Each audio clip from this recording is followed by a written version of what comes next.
Welcome to Chiltern Forest Golf Club. This incredible video will give visitors and members a chance to view our course from an entirely different perspective. A bullseye view of each hole from tee to green. We hope when you come and play that our beautiful course impresses you just as much from ground level. The first hole is a 253-yard par 4, easily reachable with an aggressive tee shot. But take care, 3 well-placed bunkers guard a green that slopes away from you. The safe play, hit a shot short of the green and hope a chip and a putt bring you a birdie.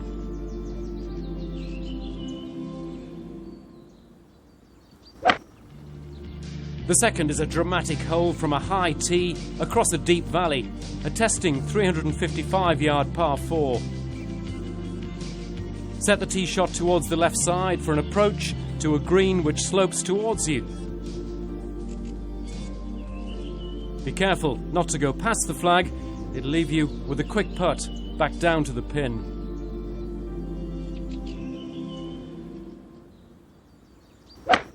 Deer Crossing is the name of a lovely par 3 where accuracy is essential. A shot to the right may bring the ball back on the green, but if the ball heads left, it'll end up in the forest and end your chances of a decent score. The fourth is a par 5 for men, a par 4 for ladies. A drive through a narrow exit will reach one of the widest fairways on the course. Best option is a tee shot to the left side, which will run down to the middle and get the furthest distance.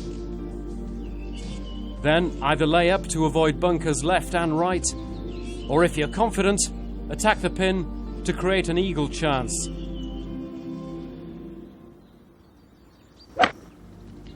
Hole number 5, a relatively short par 4, but from the tee you can't see the green. Finding the fairway is a must, and ideally in the middle. There's danger on both sides. The second shot is to a raised green with subtle undulations.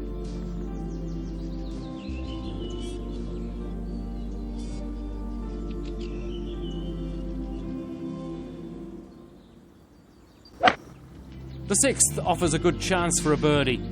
Long hitters can reach the green, but only if they avoid 3 well-placed bunkers. Danger lurks on both sides. The forest is waiting to collect wayward drives.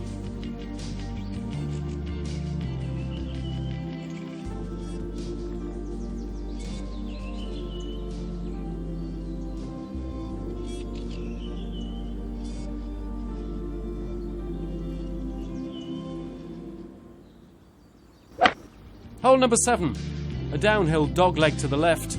It's tempted many to take the tiger line over the trees. A few pull it off and make the green. A few more end up with a painful detour among the trees. The ideal line is to hug the trees to the left and use the slope to bring the ball into the center of the fairway.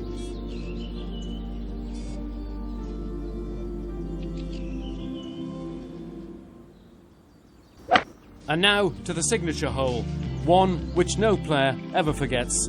A steep uphill par 3 across the 12th fairway. When you climb up the hill, you discover a postage stamp green, banked at the back in the unlikely event of your tee shot going too long. The 9th is a long uphill par 4 for men, par 5 for ladies. It plays every yard and more when there's a headwind. A drive to the left of the fairway bunker leaves a long approach to a tricky green which slopes from left to right. A par here is a pretty good result.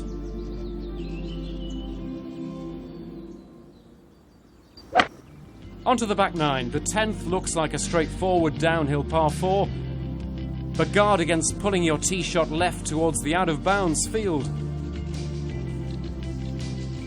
The second shot can either be pitched short to run onto the green. If you're brave, pitch directly to the green, hoping it won't roll off the back.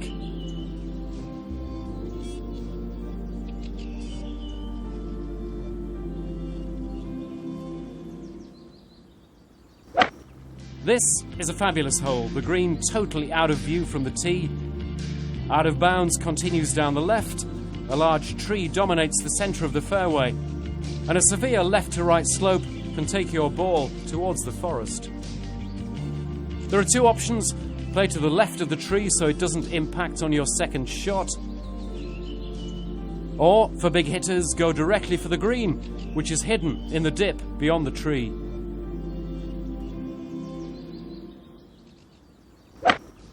The 12th and the best view of the course, especially after climbing up to the raised tee box. This par 5 is our longest hole, and it plays a little further than its yardage would suggest. Getting to the green in regulation is an achievement.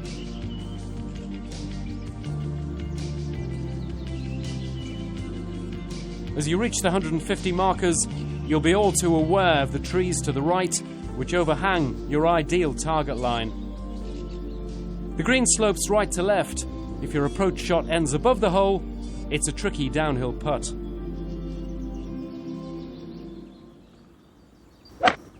Hole 13, a par 4 with a slight dogleg right. The pin out of sight from the tee box if placed at the back. A good drive up the left opens up the two-tier green for a second uphill shot that plays long. Watch out for the trees to the right of the green, which can grab the ball and deflect it into the woods. A blind drive on this par 4 doesn't need to be too long. The ball will roll on down a deep slope onto a fairway that narrows the further you hit. The raised green slopes from front to back. Don't hit short. Pitching high towards the back is the best option.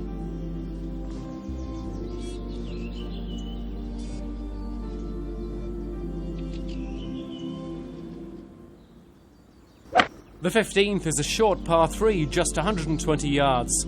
As with 14, the green slopes from front to back. Again, it's best to target the back of the green with a high lofted shot. Stroke index 1, and without question the hardest hole on the course. The woods to the left are out of bounds. A solid drive is needed to reach the middle of the fairway at the bottom of a steep hill. You're unsighted from here, so it's good to note the pin position as you tee off. Reaching the green in 2 is always a big challenge. Go for the back of the green with a very lofted shot.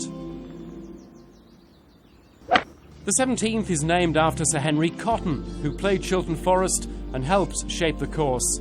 There's out of bounds all along the right. Your tee shot will need to hug the bank on the left. This is a challenging par 4 for ladies, a really tough par 3 for men. The final hole, a par 4 with a fairway on 2 very distinct levels. Aim to the right side. A bunker waits to catch long drives down the left. The green is raised high and sits below the clubhouse terrace. It requires a very precise shot to reach it and give you a chance of a final par.